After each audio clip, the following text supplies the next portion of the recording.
Nimaga ayol kishilar ajrashgandan keyin birdan muvaffaqiyatga erishishni boshlaydi? Shu videoni oxirigacha ko'ring, tushuntirib beraman. Ayol kishini ichida katta ambitsiyalari bor-da, erishmoqchi bo'lgan o'zini rejalari bor. O'sha rejalari bo'g'ilib qoladi, yopilib qoladi. Erkak kishi ruxsat bermaydi o'sha rejalarni amalga oshirishga, rivojlanishiga. Ayol kishi rivojlangan sari erkak kishi xuddiki o'ziga bo'lgan ishonchi tushib ketayotgandek his qilishni boshlaydi. O'zi aslida u erkak kishini o'zi shundoq ham ishonchi o'ziga.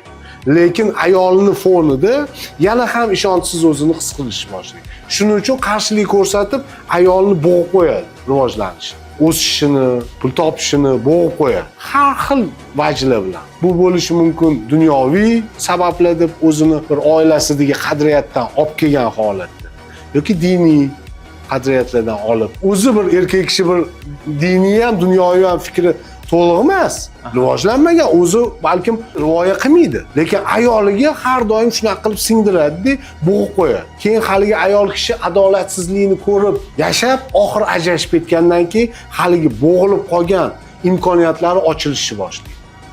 Shuni hisobiga bir xil ayollar o'zini xotirjam, baxtli va o'ziga bo'lgan ishonchi ham oshgan holda his qilishni boshlaydi.